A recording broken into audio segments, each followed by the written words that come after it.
Hey there! Welcome to Ravenfrost Homestead. We're Lindsay, Jack, and Kenzie! we have been homesteading on 9 acres since 2016 in Ontario, Canada. In this video series, we will be taking you through our goals and projects for the year. 21 projects in 2021. We were inspired to do this series after watching Goldshaw Farm's 21 farm and homestead projects for 2021. We thought that was a great way to structure out our own goals, so we figured we'd give it a go. It took some time to narrow down the list, but here's part 1 of what we'll be working on this year. First thing that we are doing on the farm this year is we're adding to our flocks. So we are getting 12 Cayuga Ducks, and we are getting 6 American Buff Geese. So we've wanted Cayugas. I've wanted Cayugas for about 3 years, really badly. It's been hard to actually find a breeder. It's been hard to find them in general. But we finally did. Jack actually found a Kijiji ad, so that was really exciting. Then we started following the farm where we're getting them from, and they have geese as well. So we weren't sure exactly what breed of geese we wanted to get. we didn't even know we wanted geese. Well, we knew we wanted geese. Well, eventually. Eventually, not this year. This is one of those things. We want all the things. We just don't know when. So we're just getting the geese now. So that's super exciting. We are going to be getting day olds. We're not getting eggs. We haven't had the most success with our brooder. We've had some success, but not enough success that I'm prepared to put a bunch of money into new stock and then, you know, have them not hatch. So we're going to be getting day olds, which is so exciting. Yeah. So what was the main reason we wanted Cayugas then? Well, Cayugas, in case you guys don't know, have black and gray eggs. Yeah. So right now we have silver Appleyards, and they have white kind of creamish eggs, and we have one duck who lays blue eggs, which is just the coolest thing. So that got us thinking that we wanted to be able to offer a dozen duck eggs that are all different colors. And I already really, really loved the Cayugas. I saw one at a fair and just fell in love with it. This was before we even had ducks.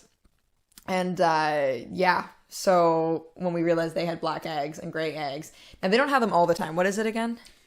From what I've read, early in the spring is when it's going to be at its darkest, most charcoal color, and then it's supposed to fade more to white or gray. I'm not sure how light it'll get. I guess we'll find out. But the coolest eggs that you see pictures of, I guess, are early spring. Yeah. So that'll be a pretty cool thing that we'll be able to do at some point. And I mean, we both love black, so it's kind of one of our colors. But we can have like the spring eggs, which are all going to be really dark. So that's kind of the idea there. And then the geese. The idea with the geese is that, well, geese are freaking cool. First off, they don't lay the same way, but they're grazers. So instead of having to like put out the birds in different areas and then constantly feed them and then worry about them destroying the grass, with geese, they're actually grazing it as like a sheep or a cow would. You know, obviously at a smaller size, and they're cool and they're mean. We'd like to eventually, I think, have the geese enjoy more of our property. Right now they're going to be in with our other birds, with the other the ducks. Mm-hmm. Once we get the property fenced and things happening that way, it'd be nice to have them around.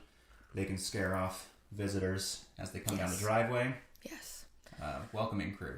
Mm-hmm. It'd be great. Mm-hmm. Yeah, geese are kind of mean. So having some guard geese is something we want because we do have a lot of poultry. And, I mean, we're kind of worried about aerial predators. It's the only thing that we can't...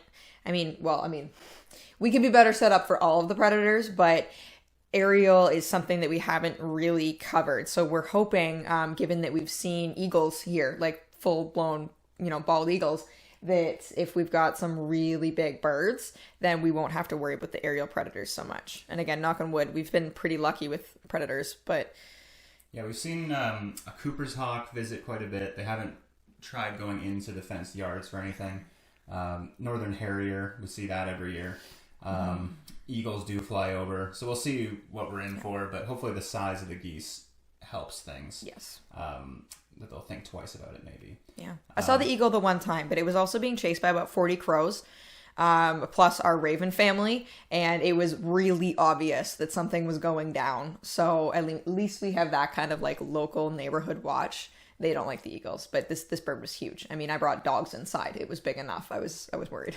So now, in my head, I feel like I've been assuming or thinking that the American buff geese that we're getting are going to be nicer or calmer, but I think that's just the color, and we associate the nice buff, beigey, creamy color with them being nicer, kind of like Buff Orpington chickens.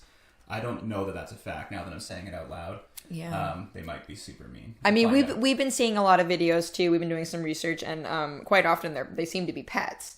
And again, we want them to be comfortable with us, but not with anybody else. I mean, like if somebody shows up, we want it to be like, oh God, there's geese, so that's kind of the idea there. Yeah. So we're getting some new animals, which is just super exciting.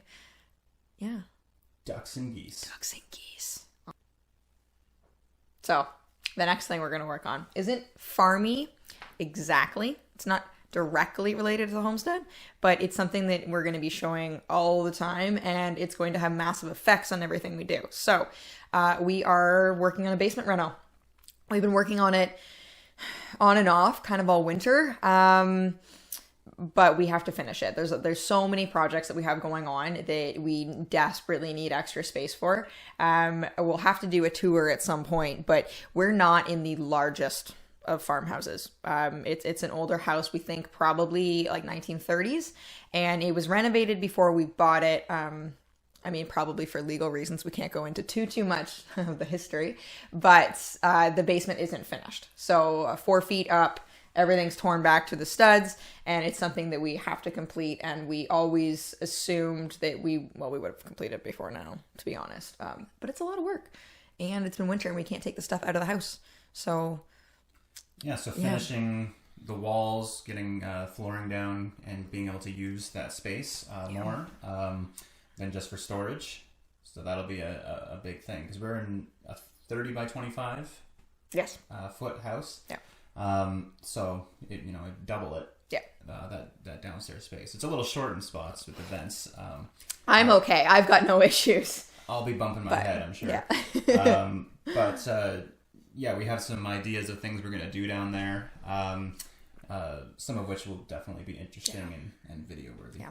And some are very homestead related as well. So, I mean, I am most excited. Well, I gotta be honest, I'm most excited for having an area for all the tools. I am super neurotic about having everything have its exact place and everything going back where it lives. And I mean, the issue now is that all of our tools live kind of in a general area and nothing's organized, and it drives me crazy. So the tool room is the thing I'm most excited for, but the most homestead related part is a pantry. So we kind of have a pantry right now, but it's mostly just like cheap shelving that I've like ratcheted to the open studs so that it doesn't fall over. Like, it could be much better. And I have a retail background, so anytime I'm stocking our pantry, I don't like it. I would like to be able to go down to the basement and shop our pantry, and I can't do that now. I have to like sift through stuff, and I'm missing dates, and it's a bit of a mess. So being preppers, being homesteaders, the pantry is such a big deal for us, and we've not been doing it well, kind of out of necessity. We haven't really been able to do it well.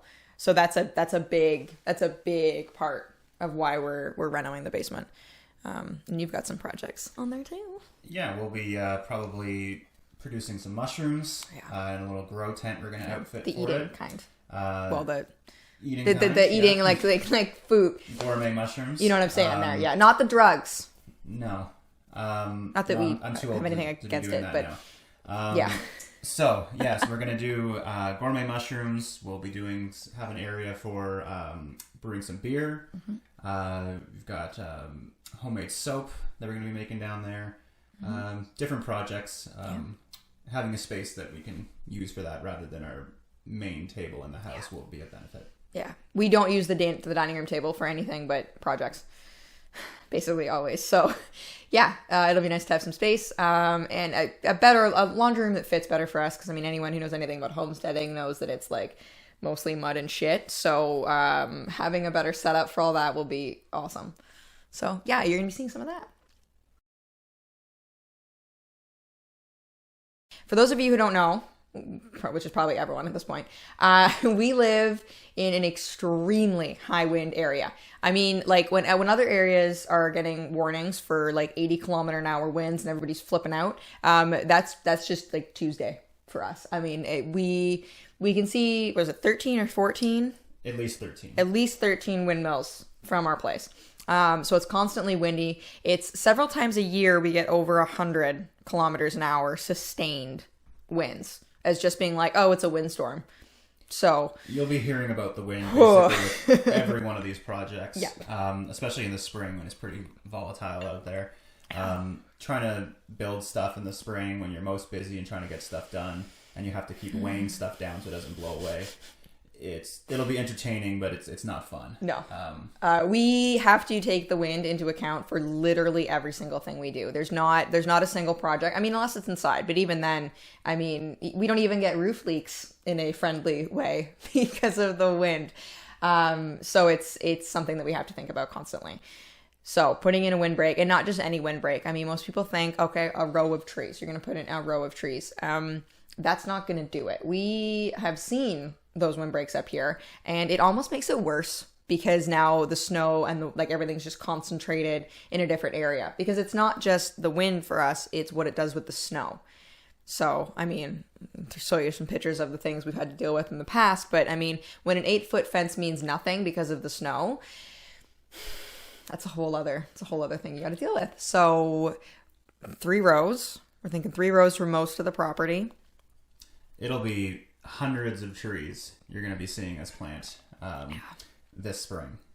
Thousands actually, but that's a different project. As soon as the snow's all gone and the ground is thawed, I'll be going out there tilling with our little BX23 tractor. Squirrely Dan. So we'll start tilling that to try to get on top of the grass and the weeds. Probably do it several times as the grass is coming to life, and hopefully we can knock it back enough. We'll get the trees in the grounds. We'll be talking a lot about what those trees are in future videos. And a lot of mulching, heavy mulching. Hopefully we won't have to water too much. I know the general wisdom is that you got to water a lot that first year, and maybe that will be the case, but we've got clay, heavy soil, but not to the point that it kills stuff. So hopefully it'll hold some moisture, and with the mulch, we'll be okay. Just like our orchard was last year. Yeah. So we'll see how it goes. Yeah. Windbreak, big deal. Big deal for us. Very necessary. More trees. So we're probably going to go over this briefly because this is going to be a whole big, long series. We're about to drop a bomb on you here. We are planting a black locust plantation. So let that sink in for a sec. Yeah, we have a great big bag of seeds, which we'll cut a picture in our video clip right now. Yeah. And we're going to be germinating a lot of them. I haven't decided whether we want to germinate them in a controlled environment inside and then try to put those germinated seeds outside, or whether we're just going to scarify them and put them outside that way. Maybe a little bit of both to try to hedge our bets. But it is thousands of these we're going to start. We've got an estimated 16,000 black locust seeds. We're not planning on that many trees, but once they start growing, we'll kill off half of them at least right away almost, and then each year probably knocking back another half. Yeah. The reason, if you're wondering why the hell we would do that, especially if you're fighting black locust right now on your property, you'd wonder why. Yeah, you think we're crazy. We want it for a lot of reasons. It's going to be managed where they are, so all those suckers that are coming up, that's going to be mown pathways. But it's going to be managed for fence posts that we'll use and later potentially sell, for firewood that we'll use and potentially sell also. Yeah, like we said, plantation. Plantation is very much a planned word for this project, because it's not like we're just going to throw the seeds out and then ignore it. We're going to be managing this. This is in rows. This is we're disagreeing about how exactly to do our rows.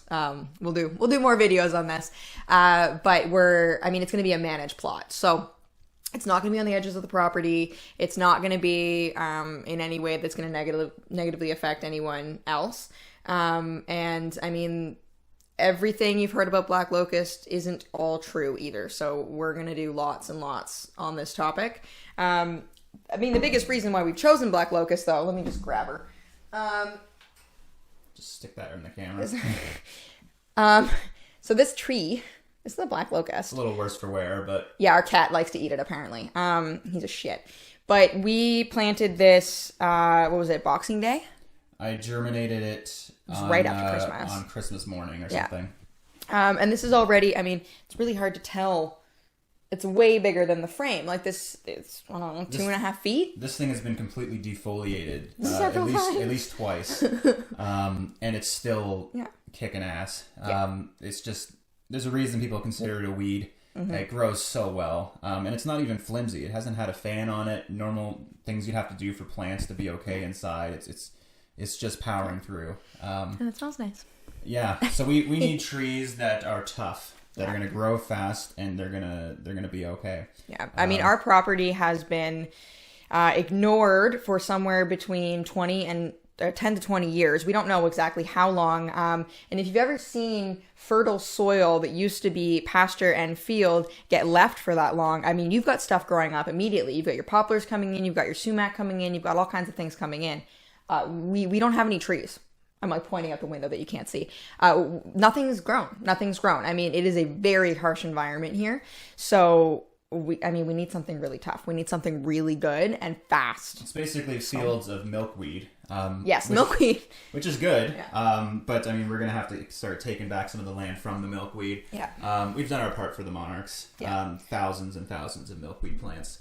Which is why I always find it funny when someone suggests to me, it's like, oh, you should plant some milkweed. We've done that. Yeah. We're good. Lots of burdock too, where that's our main thing we're fighting right now. Thistle, a little bit, not as big of a problem, but the burdock is a big one. We'll have to do a property tour kind of showing the what we're taking back and what we're working with, because as much as we have a blank slate, it's not a blank slate. There's a lot that we have to actually reclaim. So it's pretty cool though. It's fun. So yeah, black locust plantation for a purpose. A stupid amount of black locusts. Yeah, probably 9,000, 10,000. Well, somewhere in there. At some point, if they all germinate, that's 16,000 tiny little plants. But they grow quick. We'll see what we get down to. They need to have enough spacing, but they will still be pretty tight. How we're going to manage them. Yeah, cool. Black locust. So we have, what was it, 16, 17? I can't read the signs. I don't know. Oh. So you got to tell me what number we're on. So, chickens attempting parenthood. So, this is kind of a loose plan. Basically, it was actually exactly this time last year. We planned on getting chickens, right? Last year, 2020, was always the year we were going to get chickens. And we wanted white Chantecler chickens. A really cool breed. Definitely worth looking into. But apparently, last year with, the panini, everybody else also wanted chickens. So all the places that we could have been able to get them were completely sold out. So we started to get a little bit desperate, and we decided that instead of getting 12 chickens, 12 day-olds in like late May, that 40 at the end of March seemed like a good idea. So we were like, okay, we can handle it, no problem. Went out and got brooders, got all set up. It was great. And the spring didn't really happen. It took a very, very long time for spring to actually arrive here, and it was way too cold. Oh, it was brutal. And basically what that meant is that we had 40 full-blown chickens living in our house. There was violence. You'll see some of that. People who are like really know dealing with chickens in confined spaces. Like, I'm used to dealing with chickens in different setups, but nothing as compact as 2 brooders. There's 2 big stock tanks. I did know that we needed 2. One wasn't going to cut it. And if we had got them out at the time that we potentially could have, it would have been fine. But it was just too cold in the nights, and they weren't fully feathered. But the stress of being, that confined, and chickens are just brutal. There was definitely some violence in that brooder. Oh my god. Well, shit. So this is our life right now.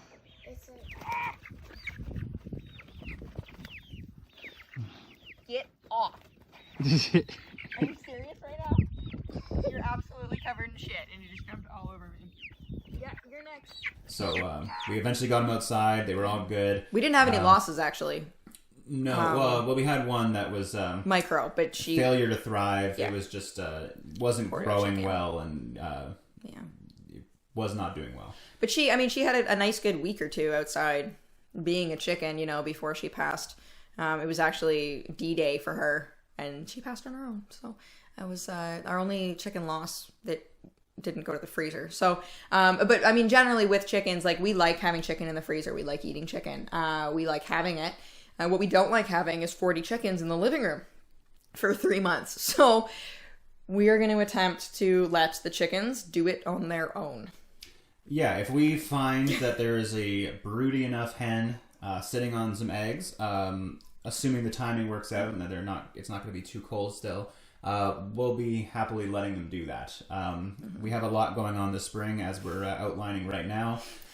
If they want to produce some more chickens, that's great.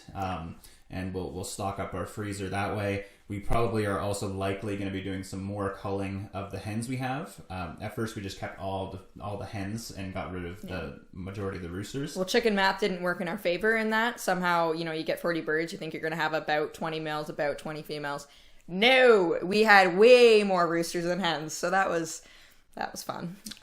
Yeah, things calmed down a lot when we got rid of the extra roosters. Yes. Yes. Yeah, so we'll, but you'll notice when we look at the hens in future videos that there's two definite different shapes of hens, one of which is desirable, one of which is not. So we'll probably be culling those ones, so we're producing the best quality Chanteclers that we can. Yeah. Because it is a rare breed, we want to do right by it. So. And beyond that, it is a dual-purpose breed. We're going to be raising each year some for meat, so we want to make sure that they're not too thin. Yep. Yeah, and we are going to be expanding our chicken flock, just not this year. Good Lord, we have so much going on. It's just not in the cards for this year, and there's plus some infrastructure issues that we'll talk about later.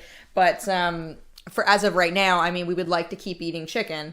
We're not prepared to do all of the extra stuff with the brooder and the, incubator and all that business. So we're going to let them try to figure it out on their own. And now this might seem like a cop-out for like a thing that we're doing because we're not sitting on the eggs. But we need to build some nest boxes. We need to watch them. Like, it's a new adventure for us because we haven't ever had birds raise their own stuff before. So definitely including it because we're going to have probably some series on it. So, yeah. So we'll see if that happens. Yeah. It's a plan that will let them, but it's not a necessary plan that we're going to, that it will happen. So we'll see. Yeah, and we're still collecting right now. We're not leaving any eggs in there right now because that would be our luck that the end of March, they would hatch a whole bunch of babies that we'd have to rescue and bring inside. So we're not letting it happen just yet. We are collecting all of the eggs and not leaving any to sit. So. Yeah, we need to also look up, I know at some point you start marking them so you know how long they've been there. There's a process for that. And some people use golf balls as placeholders and they replace them at some point. I don't know anything about that other than that there's processes that people use. So we'll have to look into that as it gets closer to the time that we might do it. Yeah. So, chickens attempting parenthood.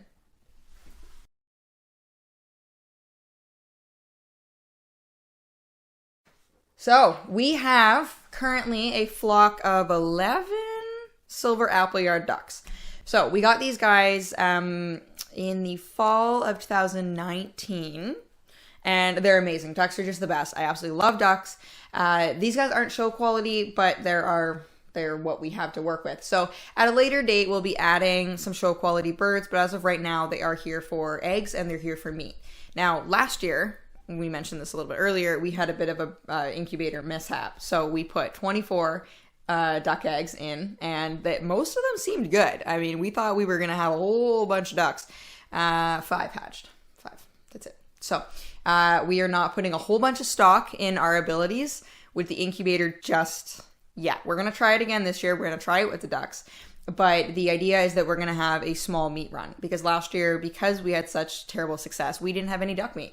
And that was kind of sad because they're really, really good. And it's part of the reason why we have them. So, yeah, we're going to attempt to do a meat run. Where we're putting them right now, I don't know exactly. We haven't exactly figured that out. Yeah, we'll determine if we're going to have a little extra pen for them or if we're going to tractor them or or what we're going to do. As much as anything, we just want to make sure that each year we're trying with the incubator so we can get better at it. So we got to do something. So we're going to try to hatch out some ducks. We'll also have the calls from the Cayugas that will go in the freezer. So we're going to get some duck meat this year, which will be great. The year before last, we smoked some duck. Oh my God, so good. Had a glaze on it. It was that was a tasty duck. So we'll be doing that again, as well as trying some different things, recipes with them. We'll also have some goose meat, perhaps. So maybe, it's all going to depend, again, bird math, right? Like, you don't know. That's what I was going to mention with the Cayugas and the Buffs, and I totally forgot. Is that you don't always know what you're going to get. If you can't sex a bird like when it's hatched, then you don't know what you have. So we might end up with way too many males. We might end up with almost no males. So it's one of those things where we got to try to figure out, as we go and as they get older, like what we're actually dealing with and how much meat we're going to have. And and a goose is a big bird, so putting that in the freezer whole, I don't know if that's going to be what we want to do. I think probably part it out, turning it into something, goose sausage, goose jerky or something. I love jerky. We'll have to try some experimentation before the fall when we're butchering the birds. Same thing with something else that we'll probably be mentioning later. So now I'm intrigued.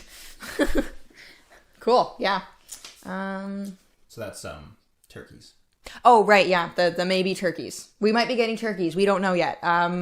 We have no idea. Turkeys might happen. It was kind of a spur of the moment thing. So might as well throw that in there. Because I didn't add that. Okay. I didn't add that to our 21 things. Staying within 21 is actually really hard. It's really hard. It's not homesteading if you're not biting off more than you can chew. Right.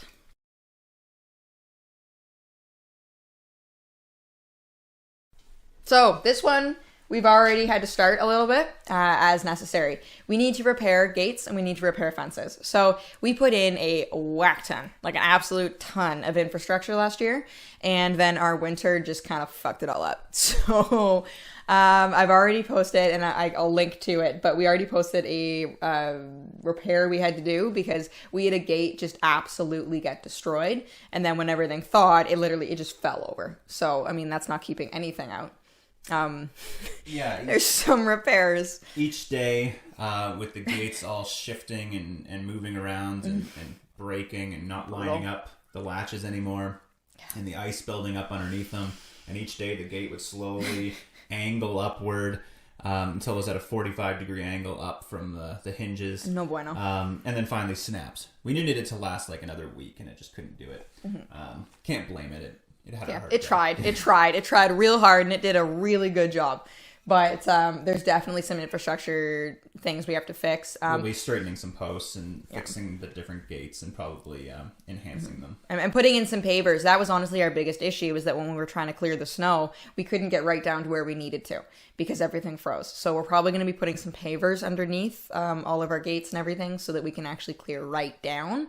So I mean, even it's still winter and we're coming into spring, and of course the first thing we're doing is prepping for next winter because they're so long and they're so difficult. And again, with our wind, we can get drifts of up to 8 feet high, like nothing. So maybe we'll cut in an 8-foot drift picture right now. Yeah, again, we have so many. Or if it doesn't happen, if you're not looking at a picture of a drift right now, then we can't find it, or we forgot to do it. I have it. Don't worry. I got you. So then we forgot to do it. I got you.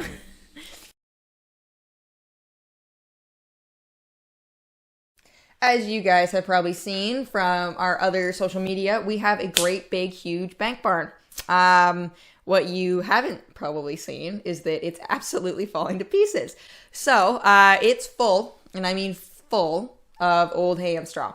And the roof is also leaking. So now it's starting to be full of wet hay and straw, which in itself, we got to get that out. It's going to be great mulch. Everything, is awesome. Permaculture mindset. It's not a problem. It's a solution for a different problem. Everything, but it's also a problem. It's a bit of a problem.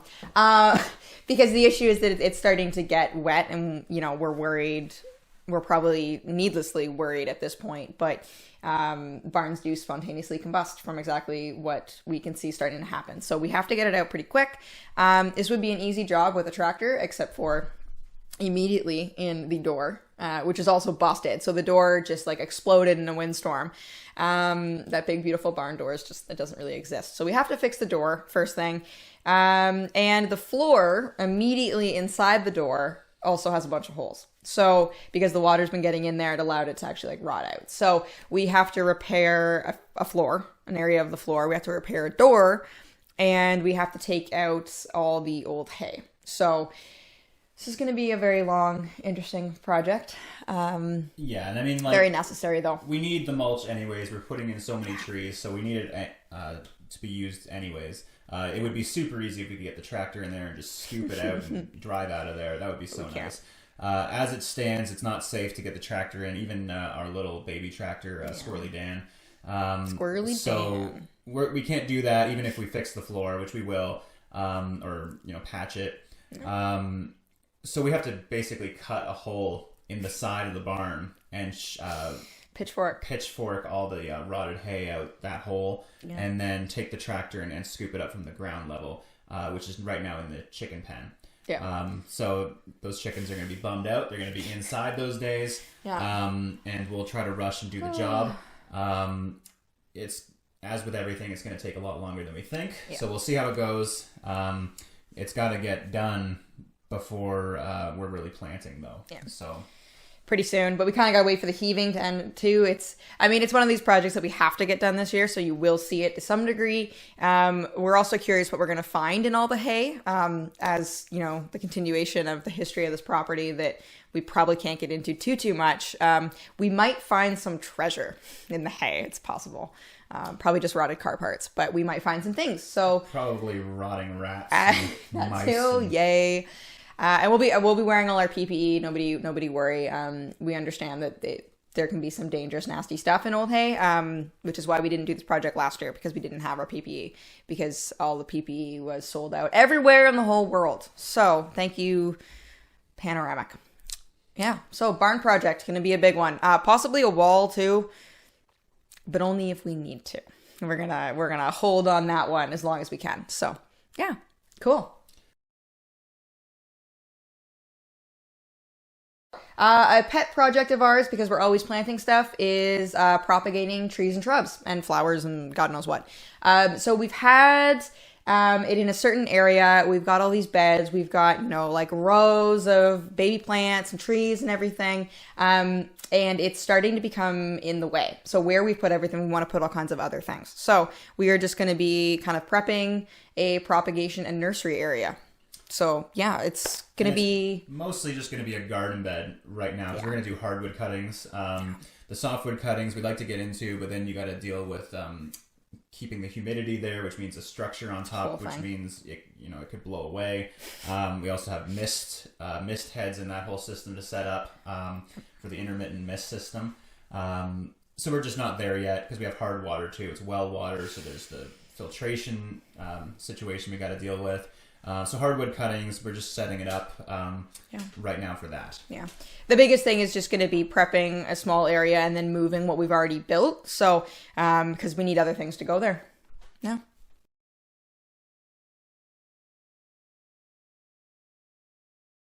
So we've mentioned a couple times that we don't have a lot of fencing on the property, and we want to fence the entire thing. So we have some existing fence. It's on our east side of the property. So we have a strip of old like board fencing, and then we have a whole section that was obviously T-posts and barbed wire. So we think it was for cattle at some point, but it's all started to kind of fall down. And what we're going to do is, for the board fencing, is we're going to be repairing the boards. There's been a few, there was a fire at one point. You can see it's all like scorched, and some of the boards are falling down, some of the posts are falling in. So we're going to try to repair that section. And then for the barbed wire and T-post area, we're going to try to, we think it's all just laying down there in the grass. So we're going to try some things and try to actually recover that, because fencing is expensive. And if we can save money on fencing because we already have it, that would be great. Also, it's kind of a safety concern. I've been on a piece of machinery when it's eaten a fence that's been tilled under. and it's very dangerous. So we want to try to I'm not as mitigate that. optimistic that we can get any of that fencing out without tearing it to shit. Yeah. So we'll see what happens. I think odds are it's just we're gonna have to rip it and yank it out of there in a million pieces, and then It'll be safer if we do get it out, though. So, I mean, that is a project that we're going to work on. But the board fencing is going to be really cool. I keep going board fencing. What's it actually called? I don't know. I'll show pictures. You'll understand.